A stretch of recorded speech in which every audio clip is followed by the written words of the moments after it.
Good afternoon. Welcome to the National Press Club, the place where news happens.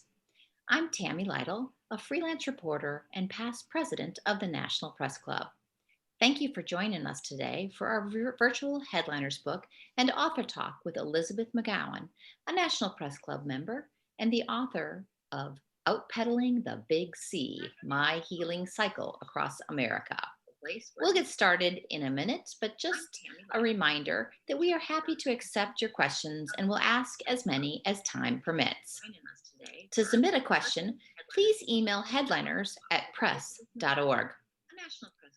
As the COVID 19 pandemic pushed us out of the malls and movie theaters and restaurants, many of us found a respite in nature, on bike rides and trail hikes, in our local green spaces and national parks. Indeed, one study published last year in the Journal of Forestry Research found significant increases in park usage worldwide during the pandemic's first wave.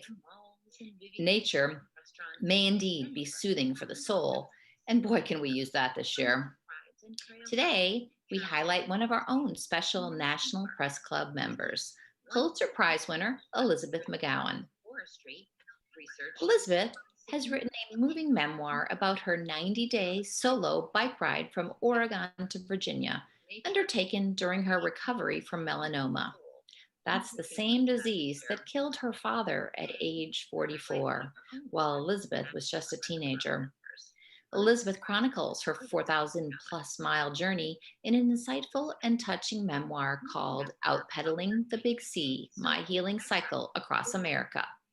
She sets out to raise money for cancer research, but along the way, finds a better understanding of herself and her late father, and some life lessons that may be a balm for many of us during these difficult times.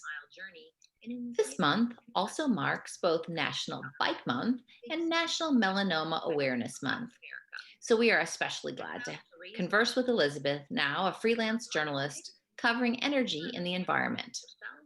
As a staff writer for Inside Climate News, she had won the 2013 Pulitzer Prize for National Reporting with colleagues David Hassemeyer and Lisa Song for their series on the Kalamazoo River oil spill. Elizabeth, thank you for joining us today. Oh, I'm absolutely delighted to be here. That's great.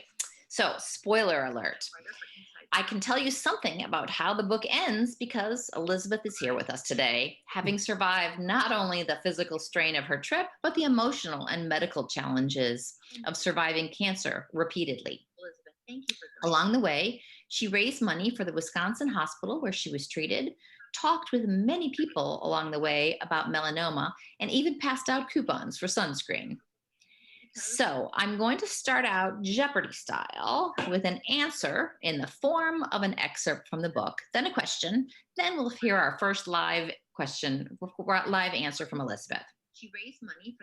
In the introduction, you wrote, why would an ordinary recreational cyclist bother to devote an extraordinary effort to engaging in daily conversations about this disease?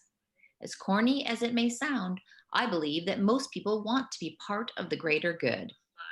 Sometimes you have to be the one who holds the door ajar.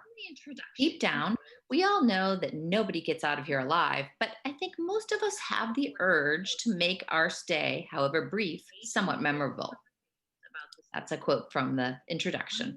So the first question is, what possessed you to dedicate the time, money, and emotional energy to make this trip, Elizabeth? Right. Like one of my friends in Wisconsin said, Elizabeth, you couldn't just have a party, right? That would have been un-Elizabeth-like. So I was so grateful that the ride I launched after I was declared